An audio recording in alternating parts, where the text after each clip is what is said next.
Muy buenos días.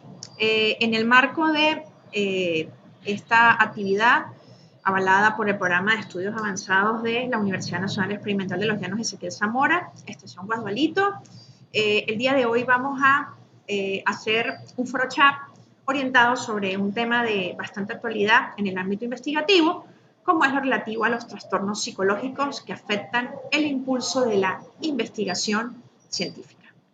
Con ustedes está la profesora Judith Astorrealba, quien el día de hoy pues los acompañará en este foro chat, donde haremos primero pues énfasis en este video, en el cual vamos a hacer pues un abordaje sobre estos aspectos que bloquean altamente el impulso de la investigación y que pues en la práctica hacen de que exista un déficit en lo que son las producciones científicas, sobre todo tanto en estudios de pregrado y de posgrado por parte de estudiantes, así como de docentes universitarios.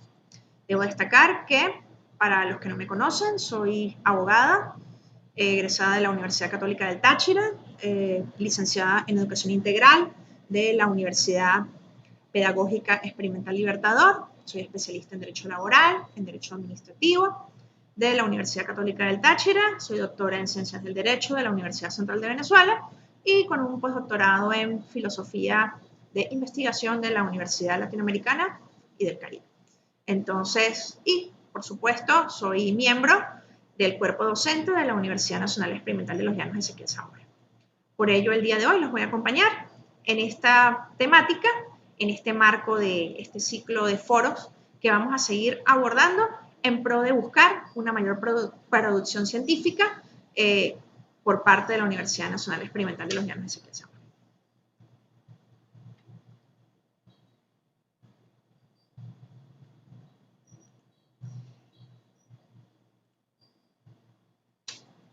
Hay que reseñar que cuando vamos a hablar lo inherente a trastornos que generan un obstáculo en la investigación, hay que partir de que si vamos a conceptualizar, no podemos dejar de lado el argumento de tener que mencionar lo que nos dice el diccionario de la Real Academia Española. El diccionario de la Real Academia Española en el año 2014 ha establecido, cuando buscamos establecer una definición de lo que se entiende como trastorno, que el mismo se puede conceptualizar como la acción y efecto de trastornar una alteración leve de la salud o una enajenación mental. ¿Y por qué yo decido inicialmente hacer énfasis en hablar sobre este tema? Porque si vamos a hablar de trastornos que obstaculizan la investigación, tenemos que dejar muy claro en qué puede consistir el ámbito pues, de este término. Hay que destacar que, aunque esto nos dice la Real Academia Española, cuando vamos a hablar desde una perspectiva más psicológica, el CIE-10, que lógicamente es el manual que es avalado por la Organización Mundial de la Salud, conjuntamente con el DSM-5, que es el manual avalado por la Asociación Psicológica Americana, mejor conocida como APA, nos hablan de que cuando nosotros vamos a hablar de este término, hacemos énfasis en la presencia de un comportamiento o de un grupo de síntomas identificables en la práctica clínica. Eso significa, hay una anormalidad que en la mayoría de los casos lo que genera es un malestar y hace que exista una interferencia en la actividad del individuo.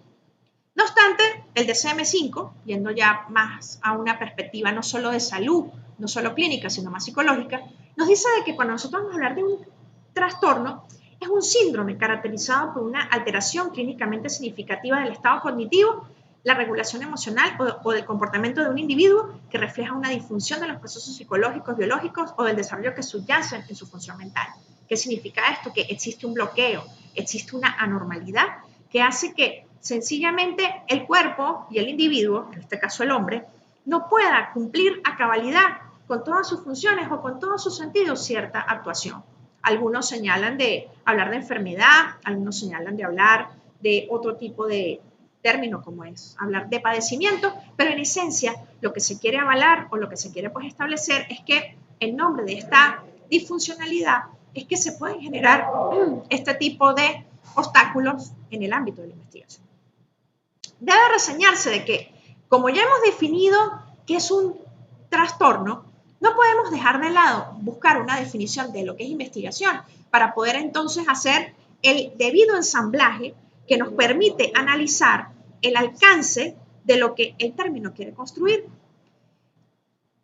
Obviamente he decidido ser un tanto clásica y quise buscar el apoyo de el célebre investigador mexicano, un clásico para la metodología de la investigación, como es Roberto Hernández Sampieri, que en su libro de Manual de Metodología de la Investigación nos habla de que la investigación se puede definir como un conjunto de procesos sistemáticos y empíricos que se aplican al estudio de un fenómeno. ¿Sí? Algunos me señalarán, pero usted escoge un concepto un tanto ortodoxo, un tanto cuantitativo al momento de hablar de investigación, cuando ya la investigación tiene un mayor auge. Pero ¿por qué lo hago? Porque sencillamente al tenerse que cumplir con procesos sistemáticos y empíricos, al tenerse que cumplir con un proceso de conocimiento, al tener que cumplir con aquello que nos lo dice el célebre sociólogo Max Weber, que nos habla sobre no solo de un análisis, sino de una síntesis, nos encontramos en un punto sustancial en que nosotros tenemos que establecer que es en esa síntesis, en ese aporte al conocimiento, donde muchas veces se presentan bloqueos que hacen que en la práctica ni docentes universitarios, ni investigadores de amplia trayectoria, ni mucho menos estudiantes de pregrado y posgrado puedan cumplir de modo oportuno con sus productos de investigación. Y es eso lo que lleva a que una de las zonas más áridas a nivel de las universidades en dar resultados son las áreas investigativas, aspecto que no pasa en el tema de aulas, donde generalmente, pues sí, la docencia tiene otro rol, tiene otro factor a discutir, pero ¿quién dijo que solamente la investigación se hace por ¿quién dijo que solamente las universidades son espacios para dar clases? Las universidades también son espacios para dar, lógicamente, resultados en materia de investigación. Debo señalar de que, según Nieto, en el año 2012, cuando se habla de los procesos de investigación, tomando en cuenta de que Nieto es un autor, Luis Nieto, es un autor colombiano de la Universidad Santo Tomás de Aquino de Colombia, nos habla sobre un concepto mucho más amplio de lo que se tiene que entender como investigación. Dado que la investigación ya no se va a ver solo como un proceso de construir conocimiento, no solamente se va a ver solo como un alcance de tipo sistemático, riguroso y formal, sino se tiene que pensar que se va a hacer un análisis del verdadero conocimiento, de una verdadera forma de adquirir conocimiento, y que aunque esta fue desarrollada bajo unas ideas un tanto cartesianas, que no podemos dejar de lado pues a René Descartes, que nos habla de ese aspecto un tanto cuantitativo, pero que lógicamente no vamos a profundizar en esta cápsula sobre ello, porque eso sería otro tema para otro foro chat. Sí podemos establecer de que sí generó en el auge del siglo XX un cambio muy importante de pasar de esa investigación rígida científica a una investigación más de corte social.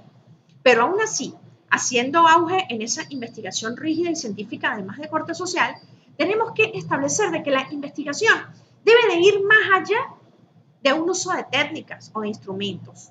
Se requiere que ese investigador tenga criterio, tenga aporte, tenga un proceso crítico que tenga que cumplir y que tenga afianzado una postura epistemológica, es decir, que conozca de la filosofía del conocimiento, pero olvidando esa falsa premisa que nos dice que solamente la epistemología es una materia o es una temática que solamente los doctorantes o los doctores debemos de conocer y que solamente se estudia epistemología es en las aulas a nivel doctoral, cuando realmente la epistemología es la vida misma de la investigación y que lógicamente es por medio de ella que podemos darle un mejor y un mayor sentido a lo que es el alcance de la investigación y las posturas investigativas que todo investigador, no importa que sea Nobel, no importa que sea profesional, no importa que sea avanzado, debe de tener para poder cumplir finalmente con la obtención de un producto investigativo. Esto por lo general entonces nos señala que ante esta necesidad epistemológica y metodológica de esa investigación, tenemos que establecer qué es lo que diferencia de ser investigador a ser recolector de información. Porque qué triste es cuando nosotros en nuestro ámbito profesional nos encontramos en defensas doctorales, de trabajos especiales de grado, de trabajos de grado, de pregrado, y hacemos la pregunta más característica. ¿Qué opina usted de su tema de investigación? ¿Cuál es su punto crítico de su tema de investigación? ¿Qué es lo que lo apasionó a usted para hacer una respectiva investigación? Y nos encontramos de que una respuesta tan sencilla que podría estar plasmada de esa pasión investigativa que debemos de tener nosotros como productores de conocimiento, se terminan convirtiendo en gatillos extremadamente peligrosos que pueden demostrar de que hubo otro tipo de ayudas y que hubo otro tipo de atajos usados y que desnaturalizan la idea de investigar.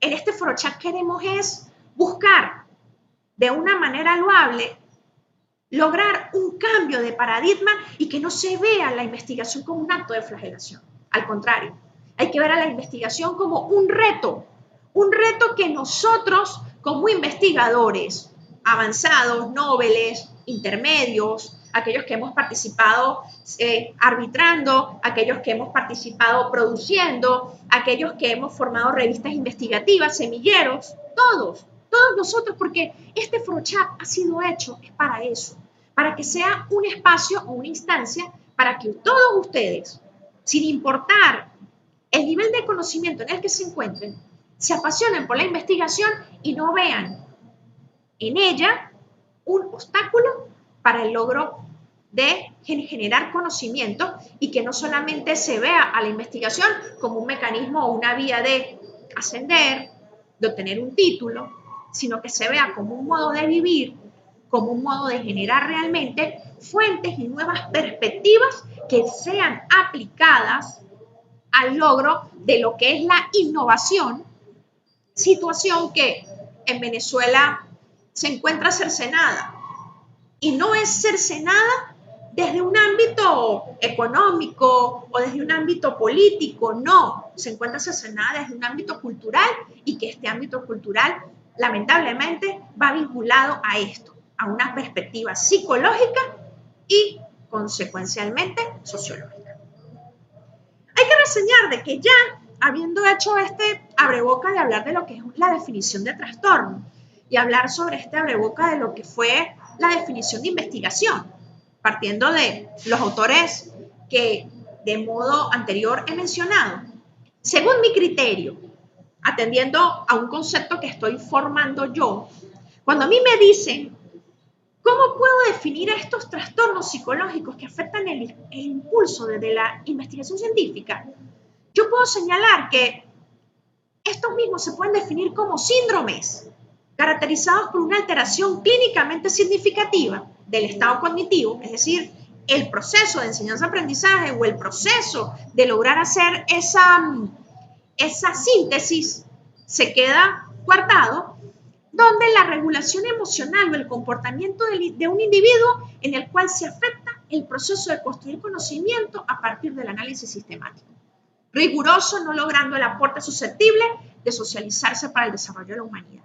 ¿Qué significa esto? Ante una idea entonces de tener un síndrome, ante una idea entonces, y tenemos la definición abajo de lo que se considera síndrome, que está aquí, que es un conjunto de síntomas característicos de una enfermedad o de un estado determinado, o un conjunto de signos o fenómenos reveladores de una situación generalmente negativa, nos encontramos ante un panorama bastante desolador. Porque entonces al tener síntomas como miedo, como ira, como rabia, como frustración, como ansiedad, como un estrés, esto, lejos de llevar a que tengamos una experiencia hermosa de construir investigación con pasión, lo que hace es que nos llenemos de miedo, de que nos bloqueemos, de que ese producto de investigación se convierta en la experiencia más aterradora de la vida y que decidamos nosotros decir, no, voy a recurrir al comercio académico, voy a recurrir a plagiar, o sencillamente no, voy a irme a la deserción investigativa. Me voy a quedar con una constancia de culminación de estudio, de la escolaridad, del posgrado que estoy haciendo, si hablamos de un síndrome TMT, que eso ya más adelante lo vamos a mencionar, pero no me voy a arriesgar en la culminación final de lo que es el momento de generar una nueva innovación o un nuevo producto científico. Porque el miedo o mi bloqueo psicológico no me permite a mí el logro efectivo de esto. Es así que, habiendo hablado de esto, hay que reseñar que existen tipos de trastornos psicológicos que afectan el impulso a la investigación científica. Yo, el día de hoy, pues, quise hacer mención de los más importantes, partiendo de los que son más específicos, es decir, aquellos que están estrictamente vinculados a la investigación, y culminando con los más genéricos que pueden, lógicamente, soslayar y pueden partir de la idea de lo que genéricamente podrían ser trastornos psicológicos que cualquier persona podría presentar a la luz y enmarcado en el DSM-5. ¿Qué trastornos psicológicos vamos a mencionar el día de hoy? Bueno, primeramente vamos a mencionar el síndrome todo menos tesis, mejor conocido como TMT, el síndrome todo menos ascenso, mejor conocido como TMA, el síndrome todo menos investigación, mejor conocido como TMI, el síndrome del estudiante, que es el síndrome que está vinculado a la procrastinación, el síndrome de Gutenberg, muy común en las personas vinculadas a las ciencias exactas, sobre todo ingenieros, médicos, personas que están orientadas más que todas a la ciencia de la salud.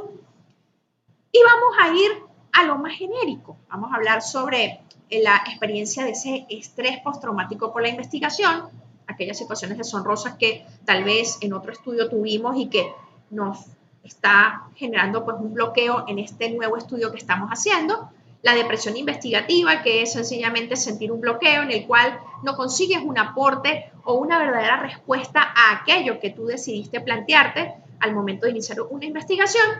La ansiedad investigativa, que es aquel estado de nervios, de incertidumbre, de sentir sin lugar a dudas que no tienes una salida de vida para poder culminar ese tema de investigación.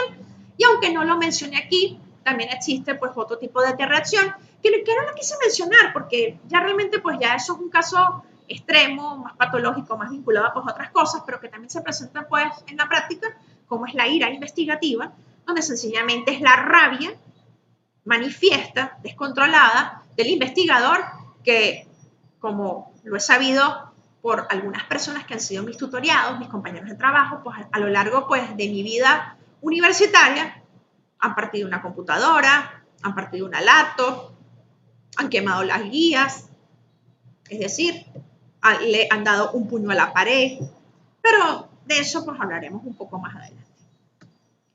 Hay que destacar que el primer síndrome que vamos a estudiar es un síndrome que orgullosamente, aunque a nivel mundial ya está teniendo pues un auge bastante significativo, es el síndrome de los que específicamente vamos a abordar el día de hoy, es el más conocido, el mejor llamado o bien llamado síndrome todo menos tesis, el síndrome TMT, es un síndrome que orgullosamente es de origen venezolano. Tenemos que señalar que la doctora Elizabeth Ballarino, en el año de 1991, profesora de la Universidad Simón Bolívar y profesora de la Universidad Central de Venezuela, docente, psicopedagoga, psicólogo, decidió hacer un abordaje porque no se entendía por qué en las casas de estudio venezolanas, haciendo énfasis en estas dos casas de estudio, de un total de un 100% de estudiantes que terminaban escolaridad en estudios de posgrado, era menos del 25% que finalmente llegaba al momento de la presentación de su producto de investigación y, aunado a ello, lograba finalmente egresar por medio de un acto de grado donde se le diera ese título de posgrado, especialización, maestría o doctorado que la persona estaba buscando pues, obtener. Es por eso de que ella, pues al hacer este abordaje, nos habla que el síndrome todo menos tesis implica el postergar o abandonar el trabajo especial de grado, es decir, no hacer la investigación, no hacer la tesis, no hacer ese trabajo especial o ese trabajo de grado, lo que conllevaba a que el estudiante universitario no logra culminar la carrera en el tiempo establecido, esto sí es un pregrado, o en muchos casos no logra el otorgamiento de un título universitario correspondiente, una realidad muy común en los estudios de posgrado.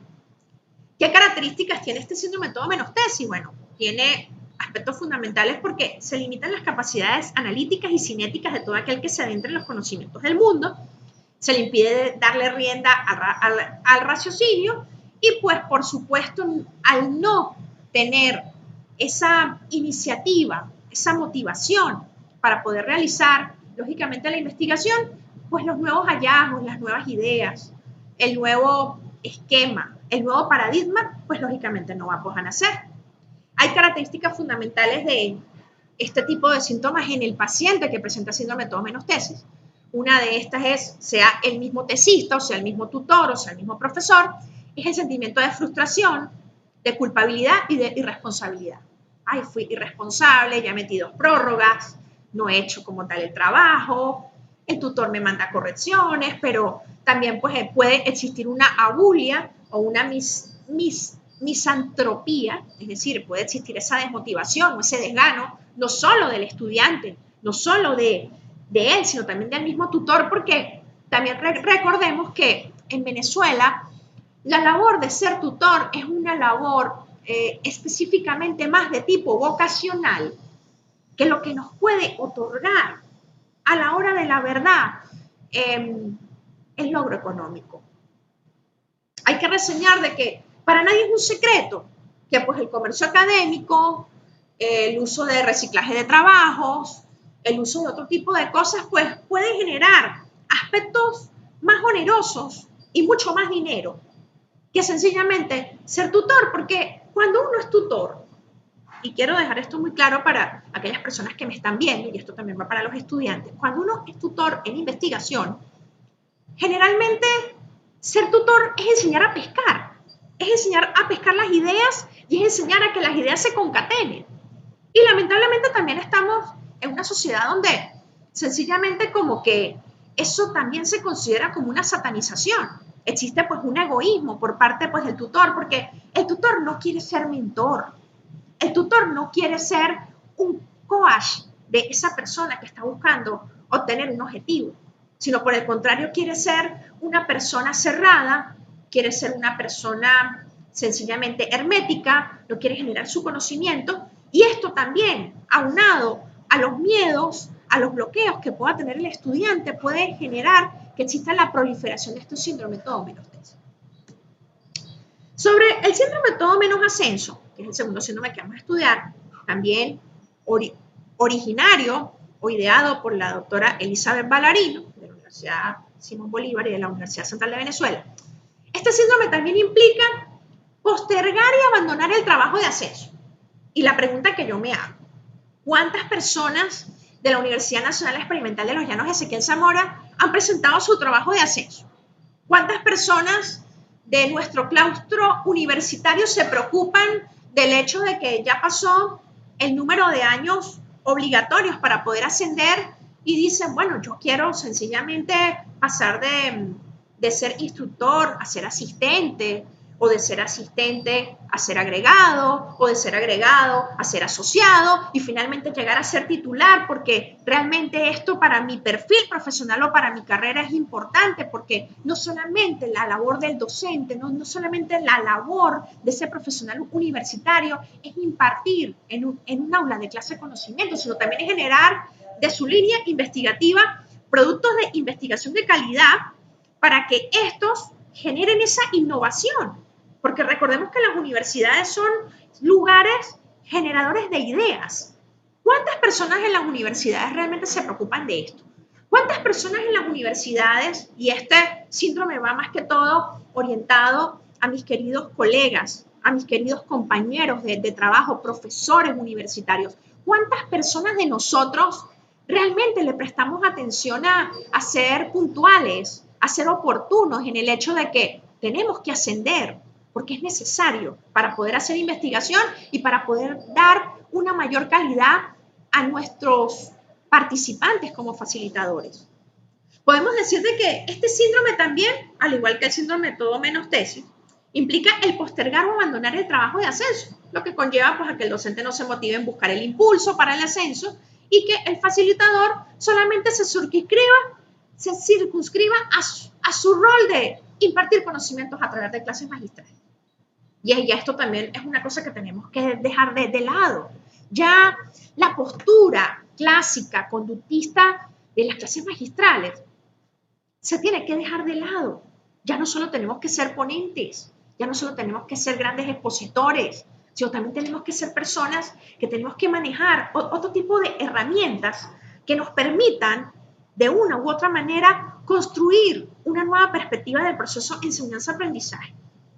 ¿Cómo vamos a hacer en el pleno siglo XXI donde las TIC y donde el uso de, como son las nuevas tendencias de la educación a través de la educación invisible, donde un participante aprende más por un juego, aprende más por YouTube, aprende más por el WhatsApp? ¿Cómo vamos a hacer ante estos esquemas o estas ideas de las clases magistrales?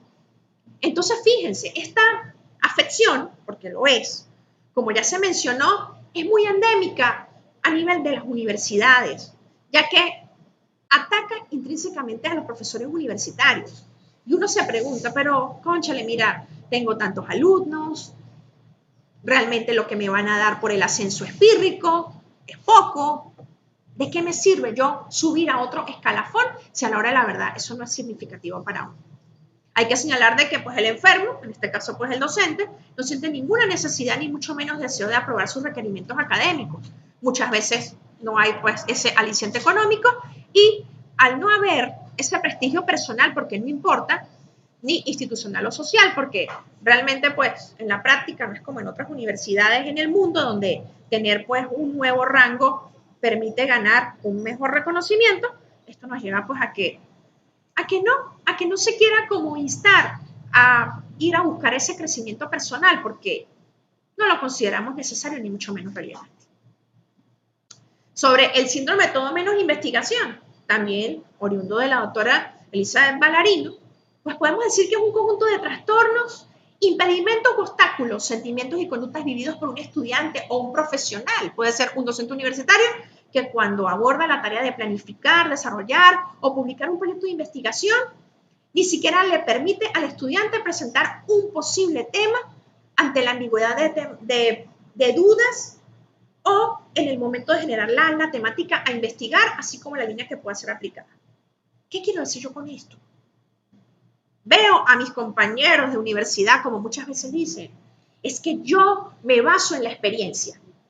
Yo doy clase por mi experiencia.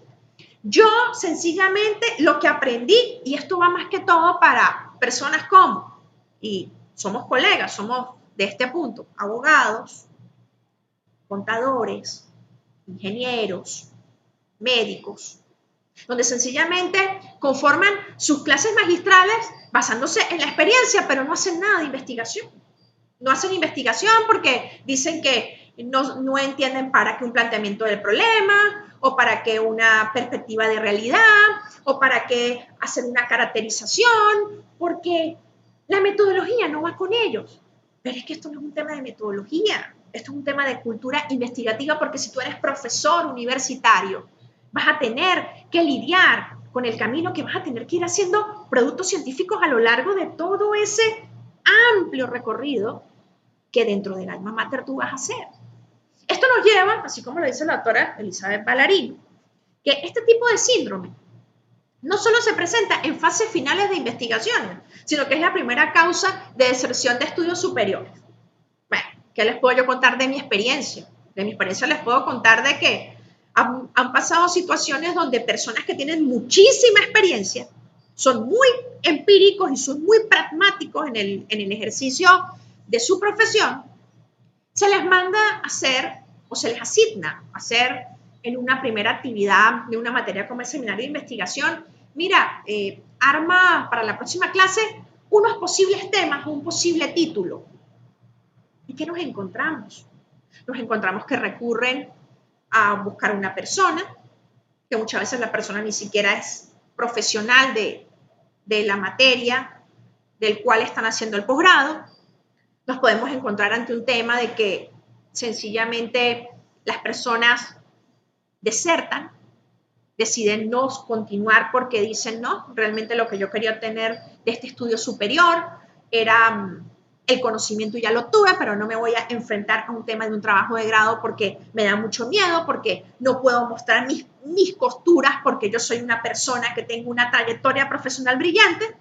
Pero ¿quién dijo que la trayectoria profesional brillante se va a desvincular por el hecho que tú tienes que hacer investigación?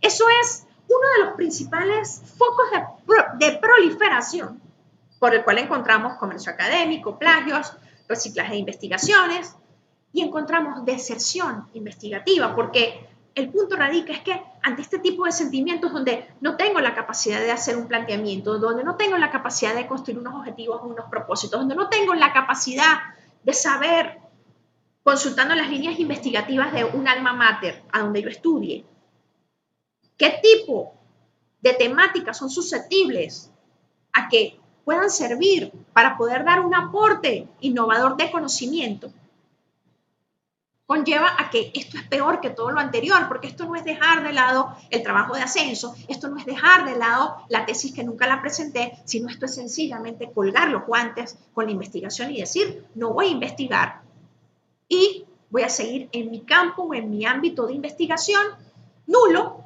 porque sigue ganando mi experiencia, sigue ganando mi conocimiento empírico y no voy a tener un cambio de paradigma.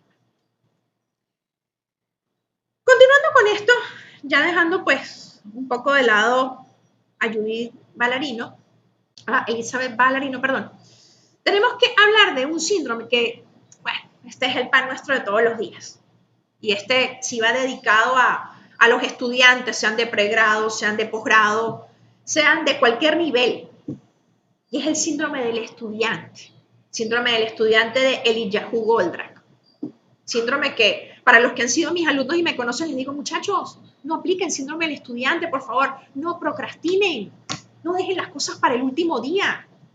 ¿Sabían ustedes, antes de entrar en énfasis, que ya existen discusiones en una próxima modificación del DSM-5, que es el manual pues, de trastornos, que es avalado por la Asociación Psicológica Americana, APA, de que se incluya la procrastinación o el síndrome del estudiante como una enfermedad mental? Eso se está discutiendo. ¿Y en qué consiste este síndrome? Este síndrome consiste en un fenómeno por el cual las personas comienzan a dedicarse seriamente a una tarea cuando sencillamente tienen la fecha de entrega encima. Das 15 días para hacer un trabajo, das 15 días para hacer un ensayo. Y el punto está que das los 15 días y la persona decide el día 14, sabiendo que tiene que entregarlo, el día 15 a las 7 de la mañana, decide el día 14 a las 12 de la noche hacer el trabajo. Y ahí escuchamos esa típica frase, es que yo trabajo bajo presión. Es que mis neuronas se activan bajo no dormir toda una noche porque tengo que hacerlo así. Es que yo, sin lugar a dudas, tengo que a cabalidad estar bajo la idea de la aceleración, porque si yo no me acelero, el conocimiento no sale. Y el punto está de que este síndrome, como lo señala Eliyahu Goldratt, es sencillamente un síndrome que va acompañado por una ley, que es la famosa ley de Parkinson. Y entonces es ahí cuando viene ese clásico típico de los estudiantes con el profesor. Cónchale, profe, por favor. Y hoy en día más. Cónchale, profe, por favor. Yo tengo que hacer este trabajo de investigación. Pero mire, está muy difícil. Y en la noche me van a quitar la luz. Y en la noche no va a tener internet. Y se murió por tercera vez mi abuela. Y se murió por segunda vez mi mamá. Y se murió por segunda vez mi papá. Y el detalle está que, sencillamente, profe, ¿será que usted nos da 2 días más? ¿O usted nos da una semana más? Y el profesor dice, bueno, pobrecitos, vamos a hacerlo así. Vamos a darle un día más, o 2 días más, o una semana más. ¿Y qué nos encontramos? Nos encontramos con una triste realidad porque este síndrome genera pues una adicción, porque la adicción del síndrome, como es la procrastinación, y al ser la procrastinación, esto lo que genera de sobremanera es que la gente va a dejar todo para último. Adivinen qué, se da una semana más y la gente vuelve a hacer el trabajo el día 6, faltando 2, 3, 4, 5 horas, porque sencillamente se aplicó otra cosa que señala Eliyahu Goldratt, que es la ley de Parkinson. Se dio más tiempo, más se extendió y más se procrastinó. Ese síndrome del estudiante es una forma de procrastinación por lo general que incluye un plan de actuación, de intenciones de fondo que son buenas y sinceras, porque la gente dice, bueno, yo voy a trabajar basándome en la presión, porque si yo me presiono, yo me concentro. Pero Dios mío, tuviste suficiente tiempo para haber hecho esa investigación, porque no la hiciste pues el primer día. Por eso se dice que el síndrome del estudiante funciona mucho con el mecanismo de la memoria humana. ¿Y por qué funciona con el mecanismo de la memoria humana? Porque el problema radica es que la memoria humana puede ser una memoria a corto plazo, es decir, la que se desvanece en el tiempo, es decir, no es estudiar para la vida, no es empollar, como dicen los españoles, sino que se basa en una memoria que es solamente para pasar. Hago el ensayo para pasar, hago la investigación para pasar, estudio para pasar y después del examen a los 2 días se pregunta uno, ¿qué estudié o cuál fue el contenido del examen? Y no lo recuerdo. Es por eso que sencillamente al no tener este tipo de procrastinación nos encontramos de que el mecanismo es que la memoria, ante todo el ámbito y todo el hecho de la circunstancia que se genera, si realmente no se procrastinara, si realmente las cosas se hicieran en un lapso específico, si realmente la gente hiciera sus trabajos en el tiempo debido, pues tenemos el aspecto que ese proceso mental se realizaría de la debida forma, habría la recopilación de información en su debido momento y la memoria a largo plazo sería el resultado perfecto para evitar la existencia de este síndrome del estudiante, donde al hacer toda la carrera, pues las consecuencias no son las más débiles. Síndrome de Gutenberg, SDG. Bueno, el síndrome de Gutenberg, pues, como la misma lámina lo señala, es el trastorno que padecen las personas que odian leer, odian estudiar y por lo general lo que quieren es divertirse.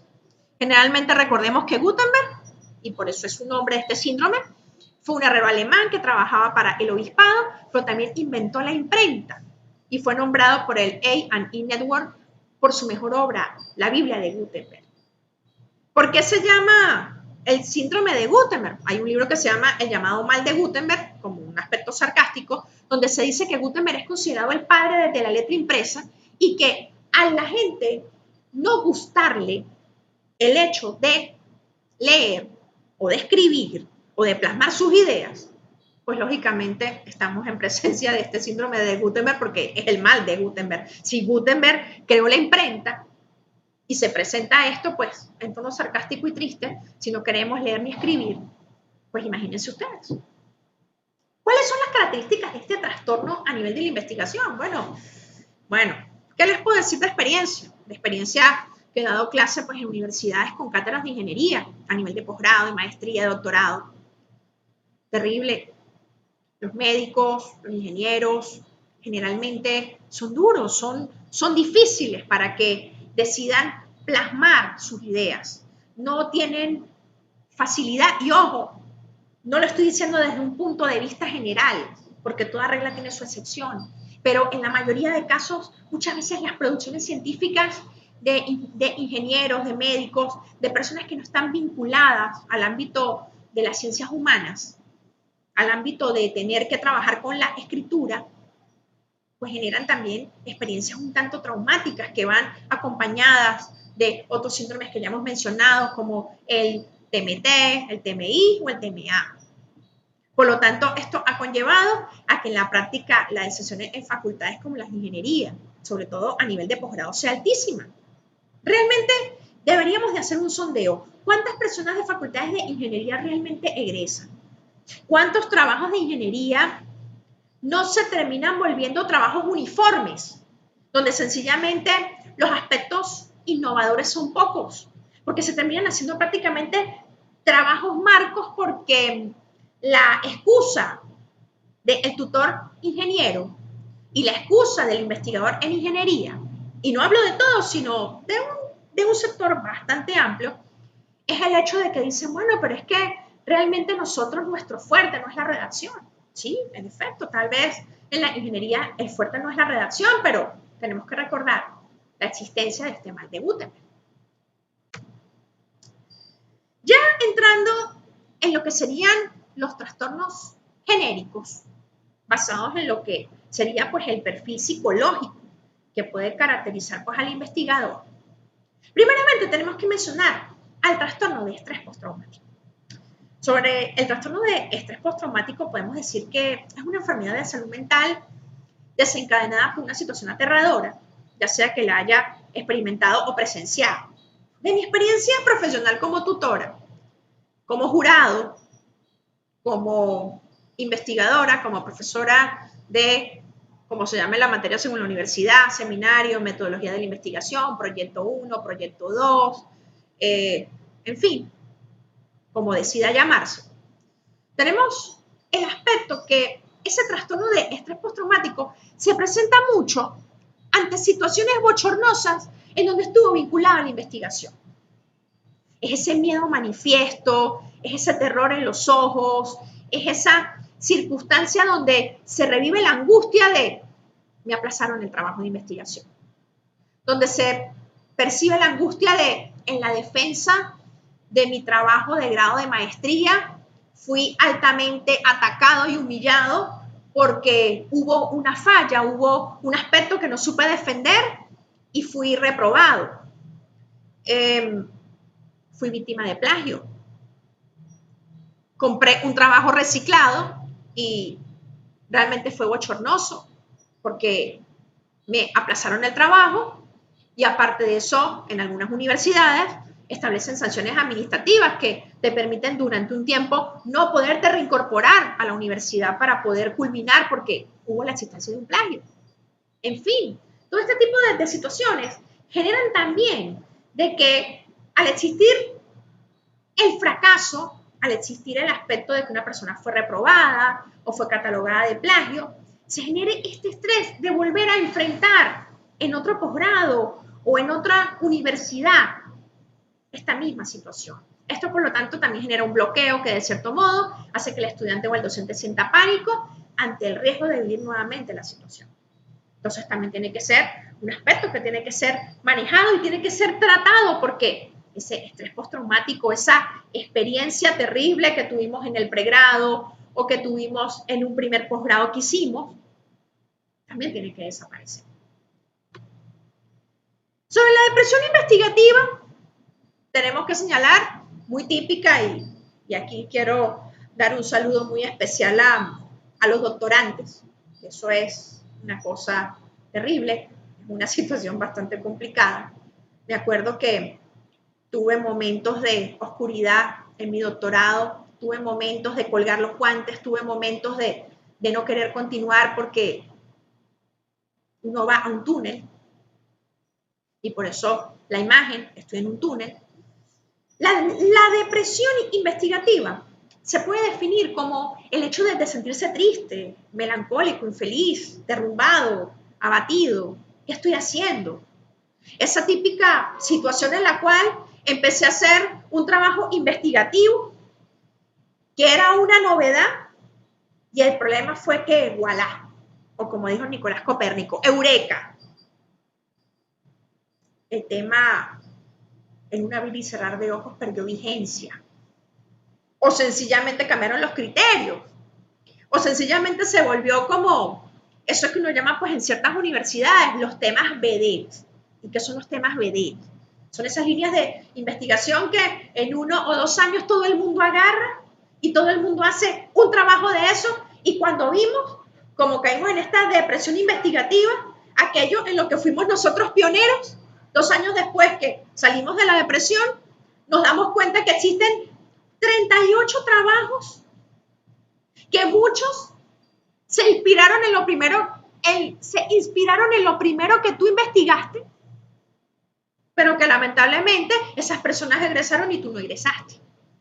Bueno, todo ese tipo de cosas que nos pueden llevar a una consecuencia mayor, a esa desmotivación por la abulia, o ese aspecto de ese odio al prójimo, o esa misantropía que se nos puede generar de que, Dios mío santo, aquello que era novedoso para mí, ahora se volvió tan prostituido para poder generar pues un producto científico. Todo esto nos lleva al tema de una depresión investigativa. Y eso subyace y eso hace de que existe ese miedo de superar esos perjuicios en el sentido que se considera que aquello que se puede aportar es incorrecto y hay una inseguridad en el estudiante o en el docente al momento de plasmar las ideas. Yo quiero hacer mención en este tipo de trastorno y lo digo pues en tono sarcástico, pero lo digo, de que para aquellas personas que me están viendo, las óperas primas, aquellas ideas nobles, maravillosas, aquel trabajo susceptible del premio Nobel, que muchos podemos creer nos va pues, a llevar al recorrido pleno de la fortuna y del éxito de los laureles de investigación. Hay que tener mucho cuidado con ese tipo de investigaciones. ¿Por qué?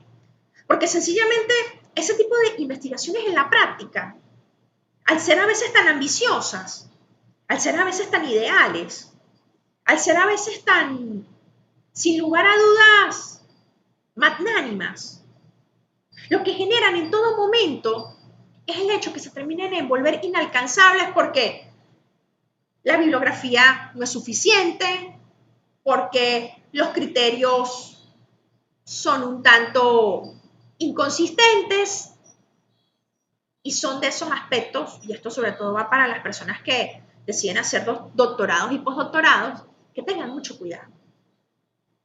Busquen sencillamente construir línea. Busquen sencillamente especializarse en un ámbito específico del conocimiento. Porque de ese granito, de ese día a día, no de esa procrastinación, sino de esa dedicación diaria, es que uno realmente logra obtener grandes productos de investigación. Y creo que es la mejor forma de poder combatir la depresión investigativa. Sobre la ansiedad investigativa, bueno, es algo más allá de lo que ya hemos venido hablando pues, en este tiempo. Es un trastorno caracterizado por la preocupación, los miedos intensos, el exceso continuo. Es posible que haya taquicardia, respiración agitada, sudoración. He conocido a personas que haciendo un trabajo de grado le dan un síndrome de burnout. He conocido a personas que en un trabajo de grado sufren problemas de taquicardia, problemas nerviosos, que le da insomnio, que no puede dormir. He conocido personas que con AI tienen un pánico a la crítica o al juzgamiento. Tienen un pánico a no poder enfrentar a un tutor o a un jurado respecto a las observaciones que se pueden realizar. Y el punto está, y se lo digo yo por experiencia, realmente todos nacimos sabiéndolo todo. Realmente, porque les digo algo, si pensamos que todos nacimos sabiéndolo todo, o si somos esos queridos amigos míos que sencillamente le tienen miedo pues, a la investigación porque son grandes catedráticos, o se dicen llamar grandes catedráticos porque se basan en la experiencia y en lo empírico, pero le tienen un gran miedo a la investigación. Hay que recordar algo, la investigación es humildad y la ansiedad investigativa es eso. Todos los días, al hacer investigación, vamos a aprender algo nuevo. Siempre va a haber una nueva experiencia, siempre va a haber una primera vez. Siempre va a haber algo que en el aporte dado a lo que es construir investigación, vamos a tratar de soslayar, de que siempre vamos a ser nobles en la obtención de un nuevo producto. Siempre va a ser una nueva experiencia. Porque también recordemos algo, que la investigación no es mecánica. No es mecánica y jamás lo va a ser. Es por eso que este estado, caracterizado por la manifestación de estos síntomas ante la incertidumbre de si lo investigado o elegido es un tema de investigación correcto o incorrecto, también se convierte como en aquel aspecto de parálisis investigativo que nos lleva a que en la práctica muchas personas tampoco decidan arriesgarse por sus productos. También si les digo algo, en el campo de las ideas todos podemos pensar distinto. No por el hecho de que una investigación tenga aspectos que perfilar o tenga aspectos que pulir, no implica que esa investigación vaya a ser inviable. No, es mejorable, es modificable, pero es ahí donde tenemos que tener muy claro la diferenciación de lo que es un tema de investigación y de lo que es una línea de investigación. Que pienso yo que más adelante podríamos hacer un foro sobre esto, sobre hablar sobre líneas y sobre el impacto, porque También esto es muy cómico a nivel de los temas investigativos en las universidades nacionales.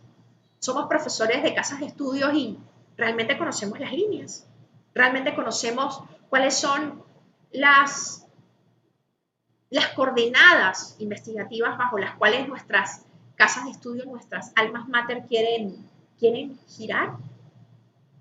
Eso también es un tema a reflexionar en esta situación de buscar construir con mayor profesionalismo el hecho de las investigaciones y de crear cultura investigativa a nivel de estudios universitarios, sean de pregrado y de posgrado. Los efectos de estos trastornos, bueno, ya hemos hablado sobre estos trastornos. Como les dije, no mencioné a la ira, ya de la ira hablamos un poco pues al inicio, pero de la ira pues investigativa podemos decir de que es ese estado de locura, ese estado de descontrol donde el investigador atenta, transgrede, vulnera, violenta y bajo el uso de la violencia puede generar daños materiales o daños mentales para sí mismo, para su entorno, por sentir que al estar subsumido en un túnel sin salida, pero no es con tristeza, como el caso de la depresión investigativa, sino de rabia, de ira, es que esto conlleva y subyace a que no se logre obtener pues ese producto de investigación. Sobre los efectos de todos estos trastornos hay que mencionar 3 efectos característicos.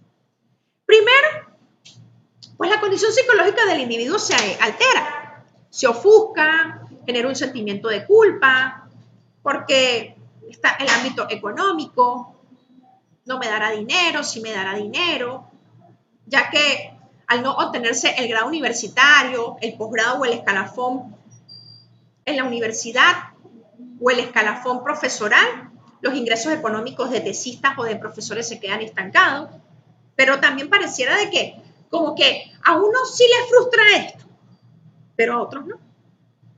Otro aspecto que tenemos que señalar es en el familiar, porque también existe pues un aspecto en la dinámica familiar si tú eres padre o eres madre, o eres hermano, o eres abuelo, o eres hijo. ¿Con qué moral puedo yo instar a que se estudie y a que se haga pues una investigación si yo mismo ni siquiera he sido capaz de poder culminar ese producto investigativo que tanto tiempo y que de tanta importancia para mi desarrollo personal es? Entonces, esto también a veces genera esos conflictos familiares un tanto graves y un tanto crónicos. Aquel aspecto de que el hijo dice, bueno, papá, pero ¿usted cómo me va pues, a exigir si usted imagínese, tiene tantos años tratando de culminar su estudio y no lo culmina o no lo hace? O es que, como son los adolescentes hoy en día, es que papá te quedó grande. Entonces también genera situaciones de tensión, situaciones de dinámicas que no son sanas y que lógicamente son efectos de estos trastornos que sencillamente impulsan a que exista una afectación en la investigación. A su vez, el medio del individuo, y más si es en grupo, pues encontramos casos colectivos. El caso típico de esas reuniones que hacemos al inicio de año pues en las universidades, donde sencillamente nos sentamos y nos volvemos a ver los profesores en el año, o cuando nos encontramos en un pasillo, o cuando nos llamamos o nos hablamos por un privado de un WhatsApp, y nos preguntamos, oye, ¿tú cómo vas con tu posgrado? Dime, ¿a ti cuándo te toca hacer el respectivo trabajo pues de ascenso? ¿Cómo vas con eso? Y empiezas a escuchar esas quejas. Esa queja típica que dicen por ahí, el mal pa' qué. Pero ¿para qué voy a hacer eso? Y lo dicen en ese término un tanto coloquial. ¿Para qué yo voy a hacer investigación? Sí, igualito, lo que me van a pagar es poco. ¿Y para qué voy a ascender? Y ay, no, tú sabes que la metodología, y no es un tema de metodología porque el día de hoy nos hemos dado cuenta que no es un tema de metodología, es un tema de bloqueo. No, yo no me voy a exponer a una pena. No, vale. Yo me quedo así. Esperaré que la universidad pues me presione. Y entonces nos encontramos aspectos fundamentales donde en las universidades no todos son doctores, no todos son magíster, tenga que estar la gente del departamento de investigación detrás de los profesores y prácticamente ofreciéndoles o rogándoles, por favor, haz algo para la producción investigativa de la universidad, porque siempre escriben las mismas personas. O por favor, trata que los alumnos se formen los semilleros de investigación para que ellos puedan realmente conocer lo que es la investigación, porque recordemos algo, que de los semilleros de hoy, en las investigaciones, y recordemos que semilleros es un término muy común en la cultura investigativa colombiana, semillero. Voy a tener semilla para poder tener una planta y poder tener un árbol de sabiduría el día de mañana. Esa es la finalidad pues, de los semilleros de investigación. Y sencillamente olvidamos esto porque decimos no. Los semilleros de investigación, bueno, sí, se hace, pero siempre son pocos. Qué triste es cuando uno construye semilleros de investigación pues, en las universidades y como existe apatía, abulia, todo esto que ya hemos hablado, de 100 alumnos llegan 4, de 100 alumnos llegan, de 50 alumnos llega 1. Y vienen con aquella cara brillante, con aquella cara de que quieren conocer, con aquella cara que quieren saber cómo buscar una fuente confiable, pero sencillamente de un claustro de cientos de estudiantes solamente llegan 1 o 2.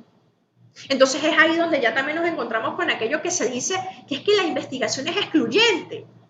Pero es que realmente la investigación no es excluyente. Lo excluyentes son nuestros trastornos que dificultan el proceso de investigación y que ha hecho de que pocos quieran investigar y que querramos investigar. Bueno, lo digo de experiencia y a modo personal, pues en mi historia de vida.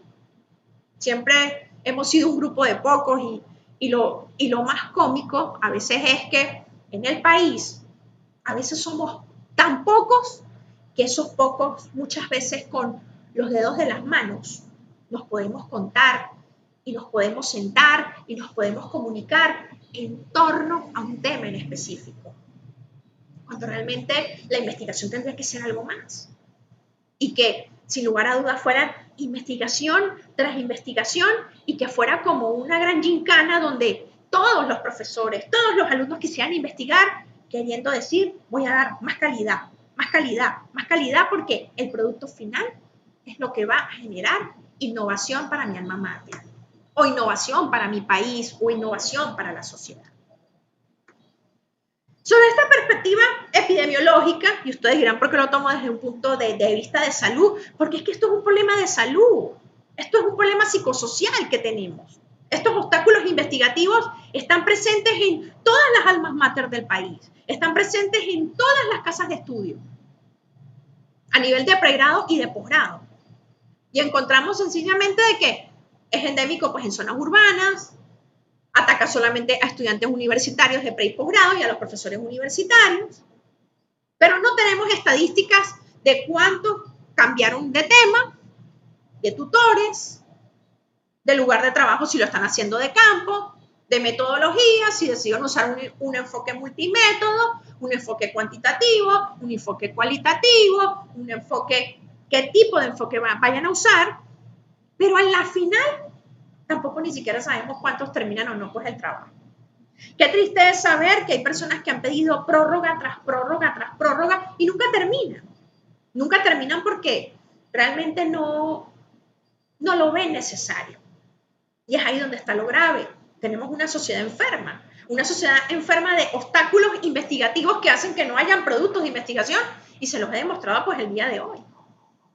Sobre las causas de los trastornos, bueno, ya también hemos hablado bastante de esto, pero vamos a ser tips puntuales. La falta de motivación, muchas veces no se ve un aliciente de ningún tipo para investigar. Y el prestigio personal, institucional o social como que no es importante. Y bueno, deberían de buscar realizar una terapia para poder romper esta limitante, pero pareciera que no se rompe.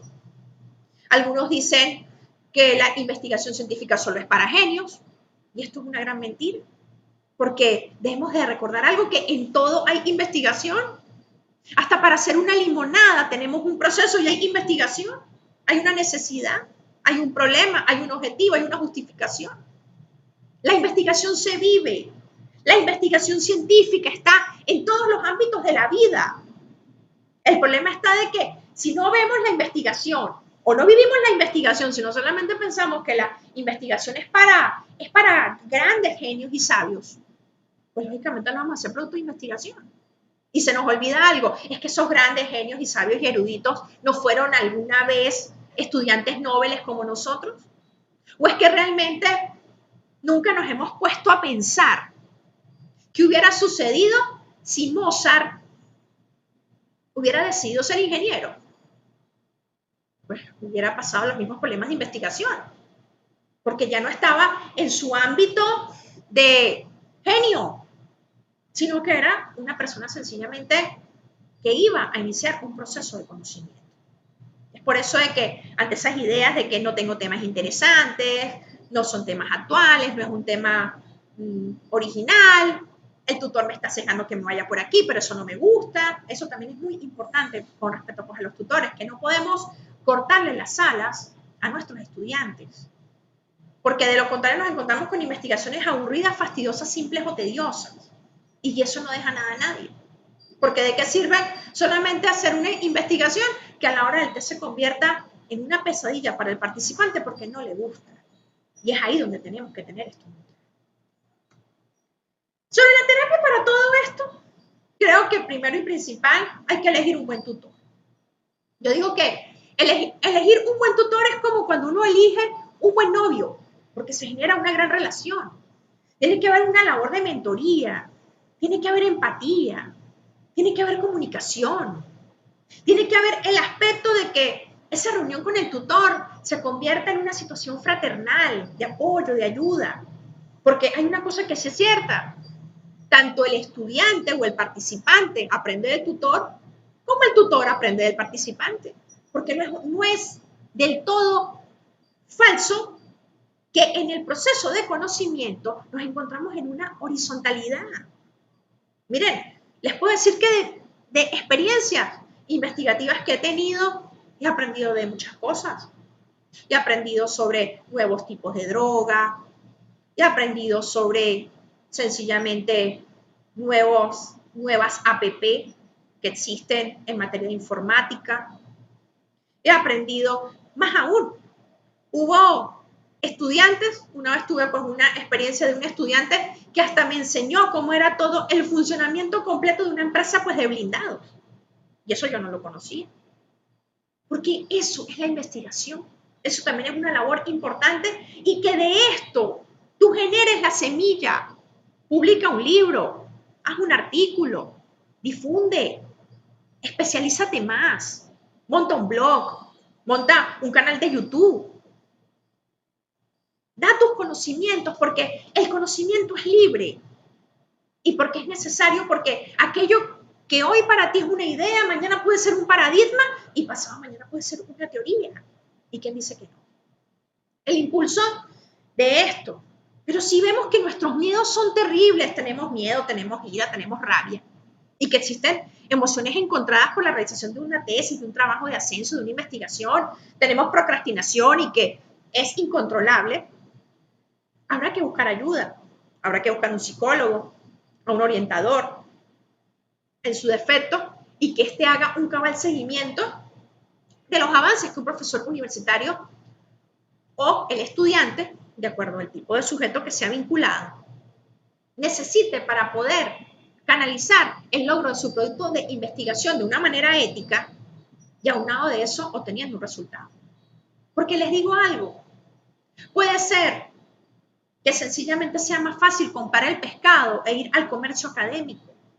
Pero les digo a ustedes una cosa, que importante en la vida es aprender a pescar. Porque algo sí les digo, si aprendemos a hacer investigación, toda la vida la vamos a hacer. Como una regla, como un proceso, como cuando nos levantamos en la mañana y sencillamente nos lavamos la cara. Eso se va a convertir en la investigación.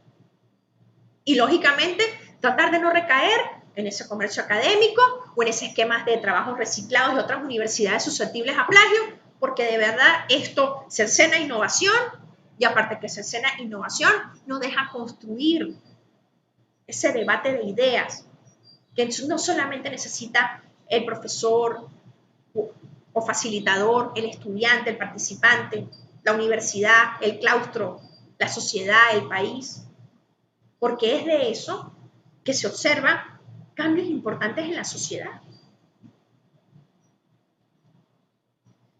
Bueno, despido mi exposición de cierta manera haciendo una reflexión final, una reflexión que tomo del conferencista y guionista norteamericano, que es un mentoring, Robert McKee, que creo que es muy oportuna para esta ponencia.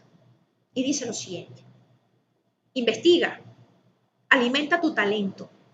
La investigación no solo gana la guerra contra el cliché, es la clave para la victoria sobre el miedo y exprimo la depresión. ¿Qué quiero decir con esto? No tengamos miedo de investigar. No tengamos miedo de que nos digan, no, este no es el camino. No tengamos miedo de hacer correcciones. No tengamos miedo, bajo ningún sentido, de equivocarnos. Porque lo más maravilloso de la vida es equivocarnos, porque de cada equivocación investigativa, tomando el tema de la investigación, vamos a poder obtener finalmente un gran producto.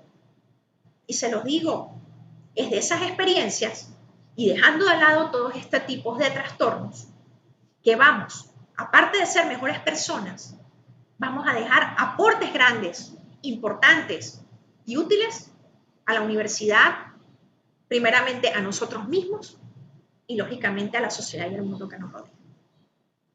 Bueno, esta fue mi foro, mi ponencia sobre esta temática y pues esperaré que ustedes debatan de lo que el día de hoy estuvimos conversando. Estuvo para ustedes la doctora Judith Astorrealba. Muchísimas gracias por su atención.